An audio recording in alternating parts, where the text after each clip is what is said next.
live from our studios on Caraba Avenue. This is the QTV Nightly News and I am Jul Denjai. Thank you for joining us. Here are the main news headlines.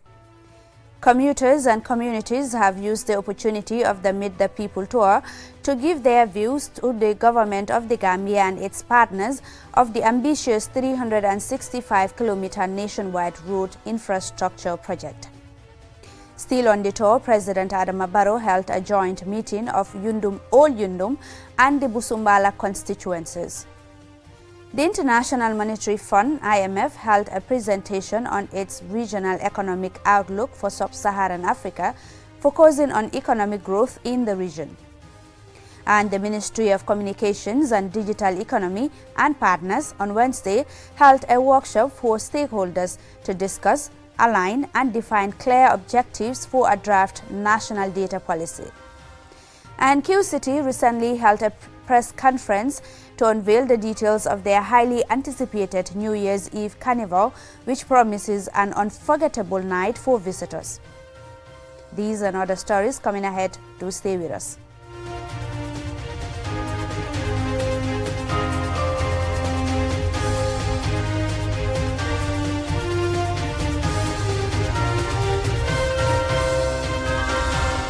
Thank you very much for staying with us. If you're just tuning in, this is the QTV Nightly News. Now, the Gambia government and its partners' ambitious 365-kilometer nationwide road infrastructure project is making steady progress, with construction teams working across the country to improve key roads that are vital for economic growth and development. In an exclusive visit to project sites, QTV's Usman Jatta gained a first-hand sight into the scale and progress of the nationwide initiative, and he filed this report. From the Greater Banjul area to rural villages across the country, the government's 365-kilometer road projects are bringing visible changes, with heavy machinery, road crews and engineers working tirelessly on various stretches of the project. This is the Farato-Bojankunda Highway in the West Coast region. It is part of the 365-kilometer road infrastructure project of the government. For many years, residents of Farato-Bojankunda and surrounding communities have struggled to access the main highway. Several residents like Bintu Jaune, a student from Mindao Senior Secondary School, and Hassan Bojang, a teacher, rely on this red, dusty gravel road every day to access the Brikama Banjul Highway. One of the most challenges is the dust, and it used to be so dusty that it may cause sickness, and we wish it is completed in due time so that the children and the women that are applying the road could be safe from that. When going to school, I find it very difficult to use this road. My feet usually get dirty by the time I get to the school. This, coupled with reckless driving on this road, makes it very challenging. I will be very happy once this road is completed. From Farato-Bojankunda, the 10-kilometer road network expands to Bafoloto, Makumbaya, diverting to Lamen CDC. Osman Sanyang is the managing director of the National Roads Authority, the consultants of the 10-kilometer Farato-Bojankunda road stretch. They are around 29% at the moment in terms of target completion, but they are about 45% actual completion. You asked about the road, the condition of the road at the moment. The road level at the moment is a sub-base level, which is a laterite road. What you see is a red road. When finished, it will be paved, so you'll see the black top on it. So the normal road that you see on the roads, which is the black surfacing. It will have street lights, and you'll have road markings, and you'll have road signs as well. Residents around this road battle with dust emanating from the road. Wall paintings and corrugated iron seats have all turned brown, but residents are still optimistic about the progress of work. At the Lamen garage, I caught up with Lamin Saho, the president of the garage, and got his take on the new roads.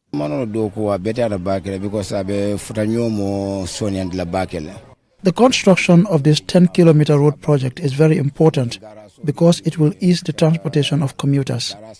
We have 5 garages here, of which only drivers of one garage normally use the main highway.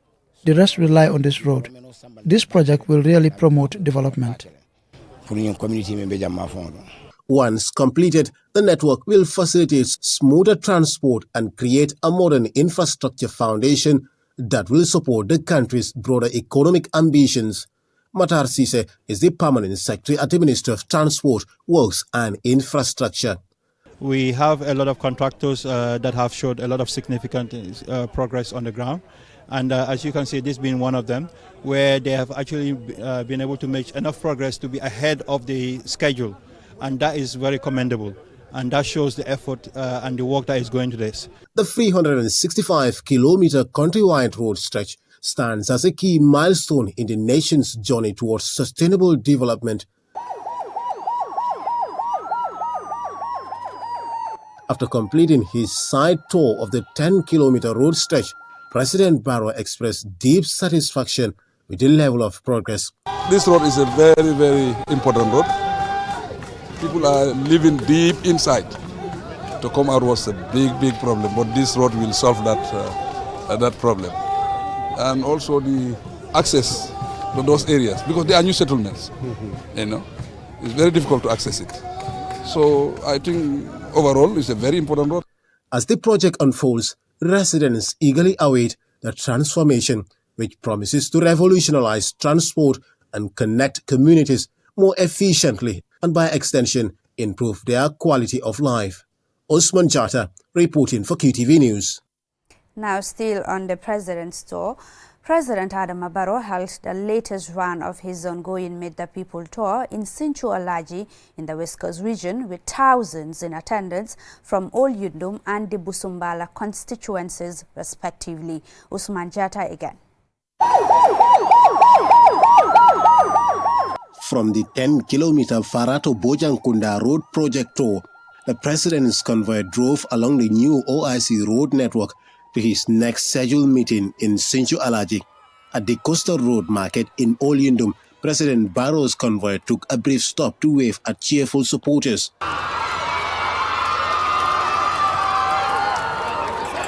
President Adama Barrow is intensifying his nationwide Meet the People tour to have a conversation with the people. From Lamin CDC, now the President is en route to his next meeting ground in Sinchu Alaji.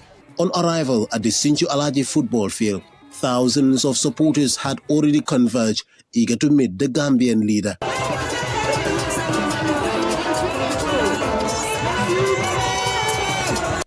As the meeting unfolded, the President took the opportunity to interact directly with the citizens, listening to their concerns and aspirations.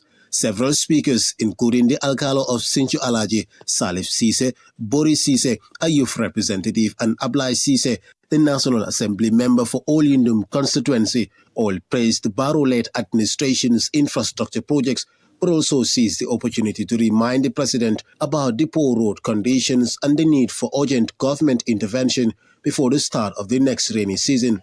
Residents also appealed for improved water supply and sports infrastructure to empower young people.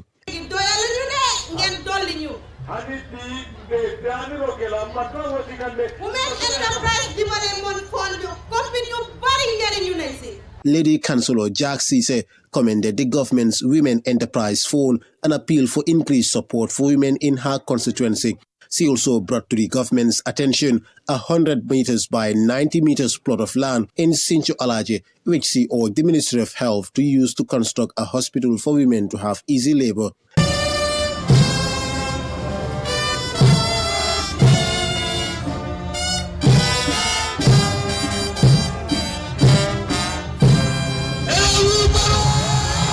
Responding to the road infrastructure concerns raised, President Barrow assured the residents of Sinchu Alaji that in 2 to 3 weeks' time, the contractor will be at their doorsteps to commence work.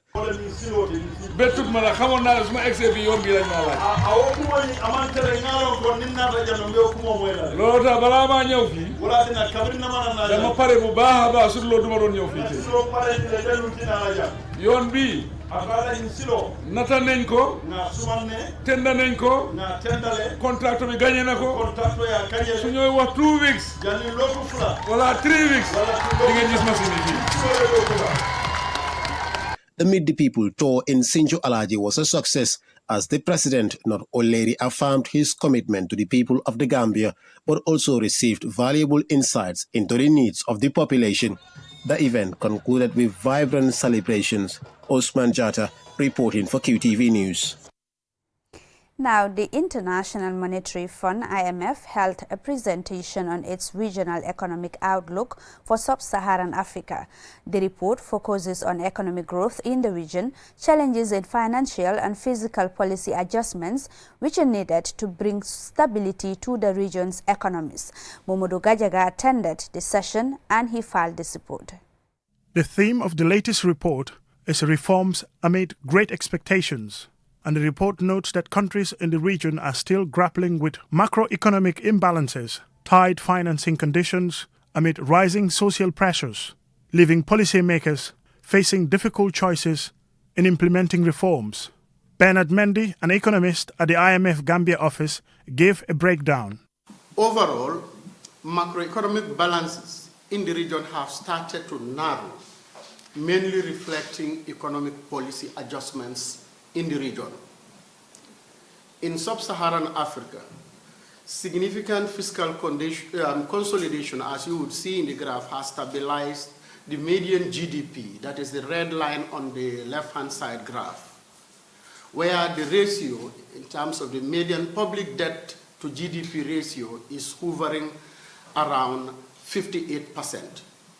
It is estimated by 2025 to be at around 56, to edge further down to around 56%. According to the report, Gambia is relatively doing well, having managed to keep inflation relatively low since 2021, when it was at 18%, to around 10.3% recently. About 45% of the Gambia's GDP comes from agriculture and tourism, which are vulnerable to climate change. Among other external factors, Gambia imports mainly all its food, which puts a huge challenge on trying to keep prices down.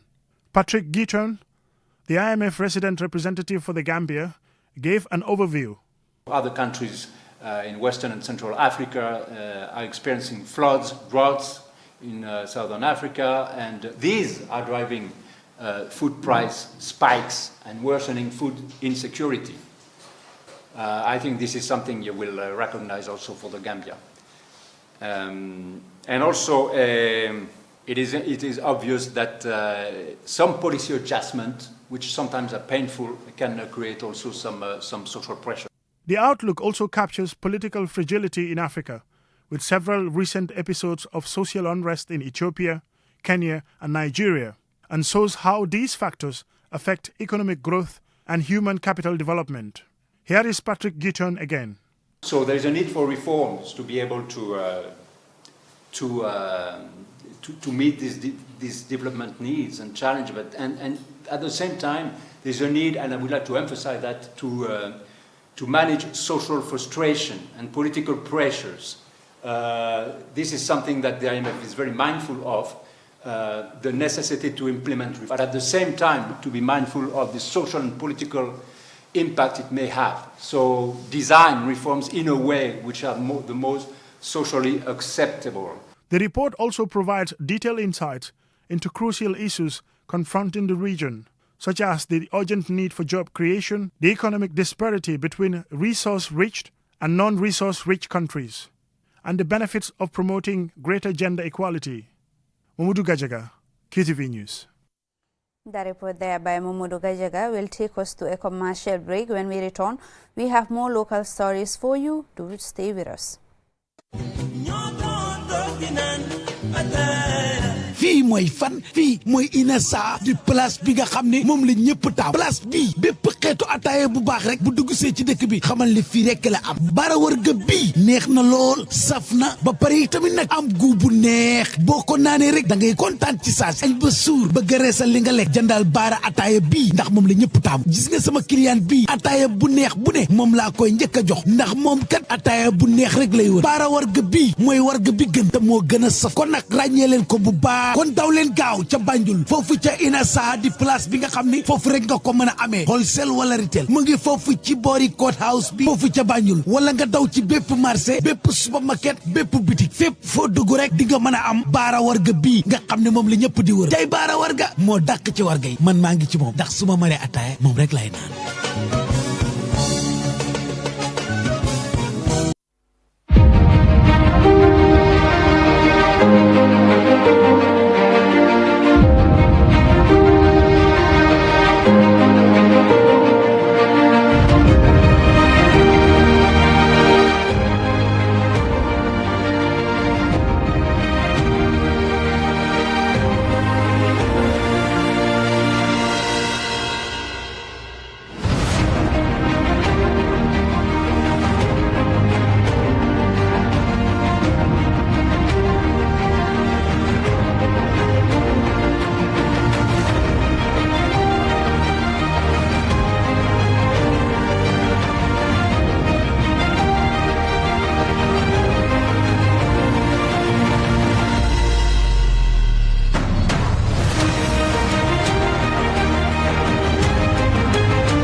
Welcome back, and this is QTV News.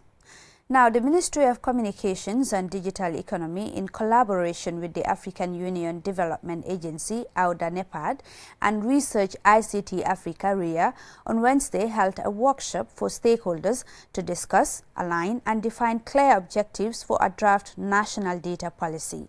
Aissatou Bari tells us more.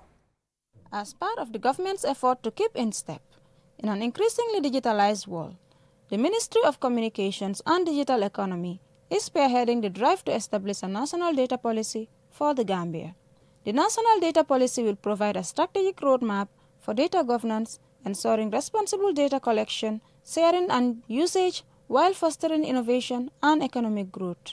Lamin Jabi, the Minister of Communications and Digital Economy, highlighted the evolution of technology and the importance of the country having a national data policy. When we talk about data policy, it's not just going to be a handwritten document that we will be looking at and say, this is the policy for the Gambia, just like that.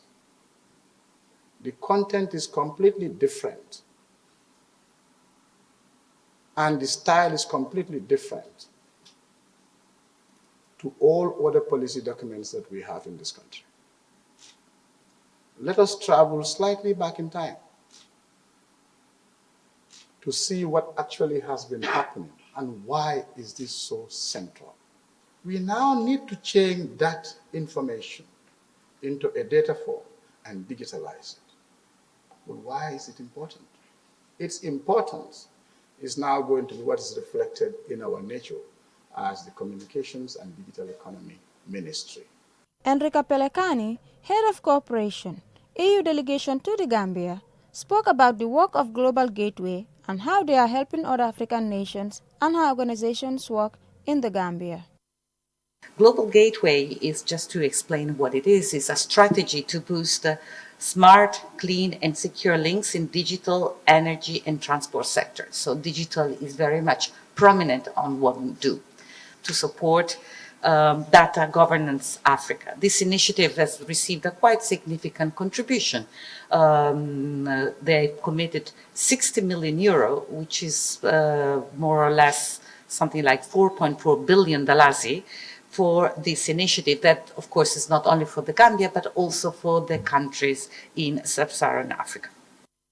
Webke Oscar, the representative of the German embassy to the Gambia, emphasized how data policy plays a major part in development. Data has become a key driver of development, economic growth, and public services. It holds vast potential to create opportunities in areas such as healthcare, agriculture, education, and finance. This workshop marks an important step in our collective efforts to shape data governance in the Gambia, ensuring that data is protected and used as a force for good. For the Gambia, this means creating and enabling policy and training citizens to exploit the benefits offered by a vibrant data economy. A national data policy can serve as a foundation for strengthening digital governance and public service delivery. In addition, a well-designed data policy balances openness and security by ensuring that data is a resource for development while respecting ethical considerations and privacy of users. Aisa Tubari, reporting for QTV News. Now, Q City recently held a press conference to unveil the details of their highly anticipated New Year's Eve carnival, which promises an unforgettable night for visitors. The event promises a wide array of entertainment, performances and experiences to celebrate bringing in 2025 in grand style. Yafatu Gay attended the briefing and this is her report. Q City's New Year's Eve Carnival will run from 5 p.m. on December 31st, 2024 to 5 a.m. on the 1st of January 2025, with various activities taking place throughout the evening and the early hours of the following morning. Organizers emphasized that the carnival is set to cater for all ages, featuring family-friendly attractions as well as thrilling performance for those looking to ring in the new year with a bang. Usman Kebe, Quantum Net's general manager, gave a background of the Q Foundation. Q Group Foundation, where the Q City lies, is the philanthropist arm of the Q Group. When we talk about the philanthropist, meaning we are here to support our communities in terms of giving support, in terms of help, in terms of scholarship programs for Gambians going to the University of the Gambia. Every year, a set of group of people are given scholarships to attend the UTG programs for an entire 4 years program. And this is done year in, year out. We try to give back. And how do we give back? We put it into the foundation and reach out to those who are in need. Our brothers, our sisters, so many people, regardless of your religion or your race, we try to support where the need is. And this is what constitutes the Q Group Foundation. Mariama Kasama, the operation manager for Q City, highlighted what to expect on that day. We are going to start it with a cultural program. And then the cultural fest is going to be a representation of each one of us here. The Sarahole culture will be represented. The Manika culture will be represented through Kankurangs. We're intending to bring Kumpos, a fuller cultural troupe. You know, we want to represent the Akos through hunting. We want to be able to have those displays here on that day between 5 p.m. and 11 p.m. At 7 p.m., we are going to host our usual gala dinner. Every year, Q Group Foundation hosts a gala dinner, and this is meant for offices, businesses, individuals who like to spend New Year's Eve with enjoying a gala dinner with their families. This year, we have decided to go with Morwali, and then by 9 p.m., we are going to have something else happening at a different side of Q City. Of course, you know we have the cinema, but we wanted to do something cozy, something for the couples, something for people who want to have like an intimate session where we would play a movie inside the Q City Cinema Hall, which would be finished up with a very nice and intimate dinner for two for the couples that would be booking that session. Midnight, they can have that exclusive space where they won't be bothered by everybody and they can be up there and enjoy the fireworks from the... Buba Sedikan, a rep from QCell Marketing, and Solso, CEO of Jollof Arts, encouraged people to attend the event. The Q City's New Year's Eve Carnival promises to be a spectacular way to ring in 2025, offering a mix of entertainment, food and activities for all ages. With an impressive lineup of performance, thrilling rides and unforgettable moments, this year Eve sets to be one of the biggest New Year's Eve event celebration in the region.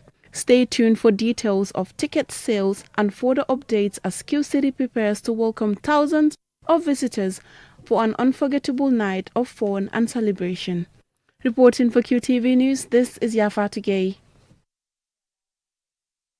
But before we go, let's recap the headlines. Commuters and communities have used the opportunity of the Meet the People tour to give their views to the government and its partners of the ambitious 365-kilometer nationwide road infrastructure project. Still on the tour, President Adama Barrow held a joint meeting of all Yundum and the Busumbala constituencies. The International Monetary Fund held a presentation on its regional economic outlook for sub-Saharan Africa, focusing on economic growth in the region. And Q City recently held a press conference to unveil the details of their highly anticipated New Year's Eve Carnival, which promises an unforgettable night for visitors. This is all we have time for. Do join us again at 10 p.m. for another news bulletin. Thank you for watching. Up next is Your Dialogue.